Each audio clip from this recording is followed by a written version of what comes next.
ሙስሊሞችን ጀግናዋ ኸውለት እያለቀሰች ሲመለከቱ በዛው ሰዓት የሮማውያን ጦርነት ወደ እነሱ ሲመጣ ተመለከቱ። ኻሊድና ሰራዊቶቹም ወዲያውኑ ጦራቸውን አዘጋጁ። ነገር ግን የመጡት ቡድኖች ወዲያውኑ ለሙስሊሞች እጃቸውን ሰጡ። የሙስሊሞች መሪ የሆነውን ኻሊድ ሰላምን ሰጣቸው። ከዛም ኻሊድ ለሮማውያኖች መሪ ስለ ኸውለት ወንድም ስለ ቢራር ጠየቃቸው። የጦሩ መሪ ቢራር ከኛ ሰራዊት ብዙዎቹን ገሏል፣ ከሱም ብሶ የንጉሳችንን ልጅ ገሏል። ለዛም እሱን ማርከን ንጉሱ ጋር ወስደነዋል አለው። ኻሊድም ይህንን ሲሰማ በጣም ደስ አለው። ወዲያውኑ ራፊዕ ኢብኑ ዑመይርን ጠርቶ በበረሃ ላይ ስላሉ መንገዶች ይበልጥ አንተ ታውቃለህ፣ የተወሰኑ ወታደሮችን ይዘህ ወንድሟን ቢራርን ፍለጋ ወደ ሒምስ ሄዳለሁ። ራፊዕም 100 ሰራዊቶችን አዘጋጅቶ ጉዞውን ጀመረ። ኸውለትም ይህንን ስትሰማ ወዲያውኑ ወደ ኻሊድ ጋር ሄዳ ከራፊዕ ኢብኑ ዑመይር ጋር አብራ እንድትወጣ ፍቃድ ጠየቀችው። ኻሊድም ፈቀደላትና ከራፊዕ ጋር ጉዞዋን አደረገች። ሳይሰለቻቸውና ሳይደክማቸው የአሚራቸውን ትእዛዝ ይዘው ቀን ሌሊት መጓዝ ጀመሩ። በአላህ ስም የጀመሩትንም ጉዞ የኸውለት ወንድም የታሰረበትን የሮማውያኖችን መገኛ እየፈለጉ መሄድ ጀመሩ።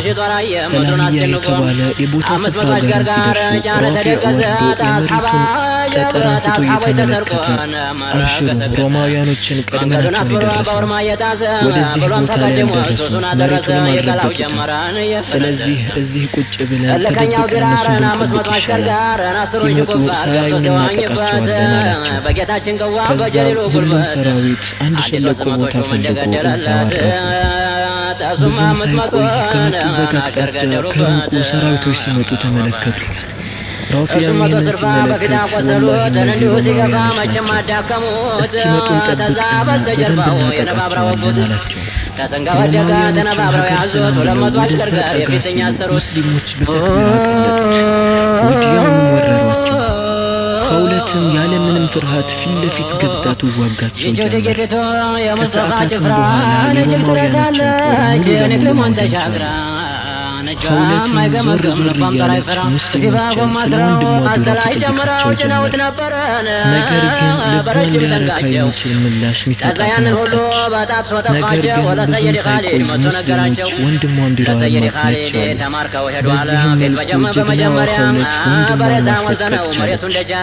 ቀናቶችም አለፉ። ኸውለትም ዲነል ኢስላምን የበላይ ለማድረግ በቻለችው አቅም ሙሽሪኮችን እየቀላች ማንበርከክ ቻለች።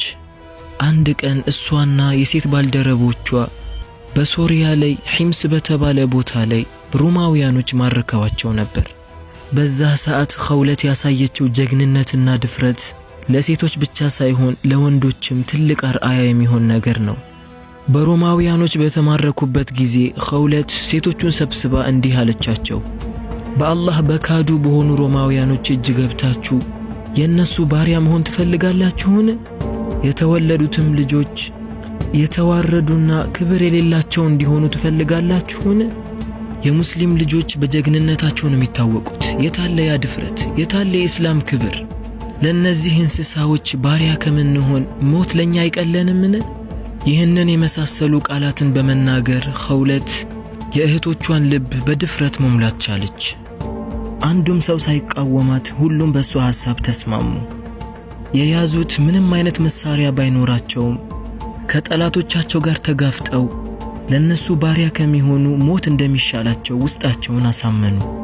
ሁሉም ሴት ከኸውለት ጎን ቆመ። የጦር መሳሪያ ከየት ሊያመጡ ነው? ዋናው መሳሪያ በአላህ ላይ መመካትና የልብ ድፍረት መሆኑን ሁሉም አውቀዋል። ኸውለትም እንዲህ አለች፣ የታሰርንበትን የድንኳኑን ምሰሶና ያገኘነውን እንጨት ይዘን እንወጣለን። ያለምንም መሸሽ ሶብር አድርገን በአላህ ላይ ጥሩ ግምትን አሳድረን ጠላቶቻችንን እንዋጋለን። ከሞትን ሰማዕታት ሆነን አላህ ቃል የገባልንን ጀነት እናገኛለን፣ ወይም ደግሞ ጠላቶቻችንን እናሸንፋለን አለቻቸው። ከዛም ኸውለት ከፊት ለፊት ሆና ምሰሶን በትከሻዋ ላይ እንደያዘች እህቶቿን ከኋላ አስከትላ እየመራች መሄድ ጀመረች። አደራችሁን ከመፍራትና ከመሸሽ አንድ እንሁን፣ በአላህ ላይ ምንመካ፣ መቼም ቢሆን መለያየትም መበታተንም የለብንም አለቻቸው። ከዛም ኸውለት በያዘችው ትልቅ ምሰሶ የታሰሩበትን በር በሱ ትመታው ጀመር። የተወሰኑ ሙስሊሞች ከኋላ ሆነው እሷን ያግዟት ጀመር። ወዲያውኑም በሩ መሬት ላይ ወደቀ። ከዛም ጀግናዎቹ ሴቶች ተክቢራ እያደረጉ ሮማውያኖቹን ይዋጓቸው ጀመር።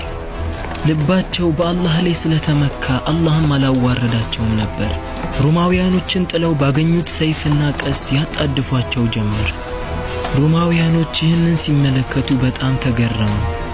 በአላህም እገዛ ኸውለትና እህቶቿ ራሳቸውን ከሮማውያኖች ማዳን ቻሉ። ወደ ሙስሊሞችም ካምፕ በሰላም መመለስ ቻሉ። ብዙም ሳይቆይ ነበር የኸውለት ወንድም ዲራር በሮማውያኖች እጅ የገባው።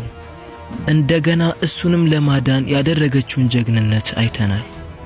ኸውለት ረዲየላሁ ተዓላ አንሃ ለእስልምና ያበረከተችው ድል ይሄ ብቻ አልነበረም። ብዙ ጦርነቶችን ተሳትፋ ሙሽሪኮችን ማንበርከክ ችላለች። ለዛሬ በዚህ እናበቃለን። አሁን እኛ ባለንበት ጊዜ እንደሷ አይነት ሴት አይደለም ወንድንም ማግኘት ከባድ ነው። የኛ ወጣት አሁን ያለበትን ሁኔታ ስናይ እንደ ሰሃቦች ይሆናሉ ማለት ትንሽ ይከብዳል። ሰሃቦች ይህን ያህል ትግል አድርገው ነው እስልምና ለኛ ያደረሱልን። አላህ ሱብሓነሁ ወተዓላ የዲኑ ጀግና ወጣቶች ያድርገን። በሰማነው ምንጠቀም ያድርገን። በሌላ ታሪክ እስከምንገናኝ ድረስ ወሰላሙ አለይኩም ወራህመቱላህ።